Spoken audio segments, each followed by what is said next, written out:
ہے کہ اے لوگوں ہم نے تمہیں نماز پڑھنے کا حکم اس لیے دیا کیونکہ یہ نماز تمہیں برائیوں سے روکنے والی ہے، یہ نماز تمہیں برائیوں سے دور کرتی ہے، اس لیے ہم نے تمہیں نماز پڑھنے کا حکم دیا۔ ما اوحی الیک من الکتاب واقم الصلاۃ، اے میرے نبی اللہ تبارک و تعالی نے جس کتاب کو تمہارے اوپر نازل کیا تم اس کتاب کی تلاوت کیا کرو اور نماز کی پابندی کرو۔ نماز کی پابندی کیوں؟ اقیم الصلاۃ ان الصلاۃ تنہی عن الفحشاء والمنکر، نماز کی پابندی اس لیے تاکہ تم برائیوں سے بچ جاؤ، یہ نماز تمہیں برائیوں سے روکتی ہے، یہ نماز تمہیں گناہوں سے، یہ نماز تمہیں بدکاری سے روکتی ہے۔ میرے عزیز ساتھیوں یہیں پر یہ مسئلہ بھی حل ہوا کہ نماز پڑھنے کے باوجود اگر ایک انسان برائی کے کاموں میں ملوث ہے، نماز کے باوجود اگر ایک انسان گناہوں کے اندر ملوث ہے تو کہیں نہ کہیں اس کے نماز کے اندر کھوٹ ہے، اس کی نماز کے اندر کمی ہے، کیونکہ رب کائنات تو اس آیت کریمہ کے اندر بیان کر رہا ہے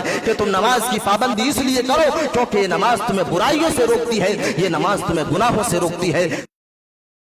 سب سے پہلی چیز ایمان کا ہونا لازم اور ضروری ہے۔ دوسری چیز نماز کی ادائیگی پابندی کے ساتھ ہونی چاہیے۔ اگر ہم اور آپ اپنے آپ کو برائیوں سے بچانا چاہتے ہیں، اگر ہم اور آپ اپنے آپ کو گناہوں سے روکنا چاہتے ہیں تو سب سے پہلی چیز یہ ہے کہ ہم اور آپ نماز کی پابند بن جائیں، نماز کی پابندی کریں۔ آئیے اس کے اوپر بھی ایک آیت کریمہ کو دیکھ لیتے ہیں۔ اللہ تبارک و تعالی قرآن مجید کے اندر ارشاد فرماتا ہے اتل ما اوحی الیک من الکتاب واقم الصلاۃ ان الصلاۃ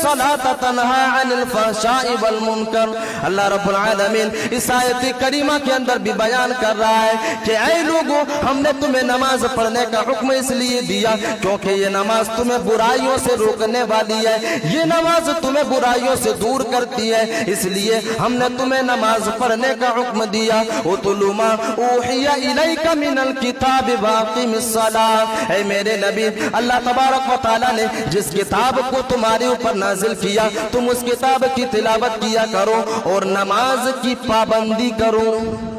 جس کتاب کو تمہارے اوپر نازل کیا گیا اس کتاب کی تلاوت کرو اور نماز کی پابندی کرو۔ نماز کی پابندی کیوں؟ اقیم الصلاۃ ان الصلاۃ تنہی عن الفحشاء والمنکر، نماز کی پابندی اس لیے تاکہ تم برائیوں سے بچ جاؤ، یہ نماز تمہیں برائیوں سے روکتی ہے، یہ نماز تمہیں گناہوں سے، یہ نماز تمہیں بدکاری سے روکتی ہے۔ میرے عزیز ساتھیوں یہیں پر یہ مسئلہ بھی حل ہوا کہ نماز پڑھنے کے باوجود اگر ایک انسان برائی کے کاموں میں ملوث ہے، نماز کے باوجود اگر ایک انسان گناہوں کے اندر ملوث ہے تو کہیں نہ کہیں اس کے نماز کے اندر کھوٹ ہے، اس کی نماز کے اندر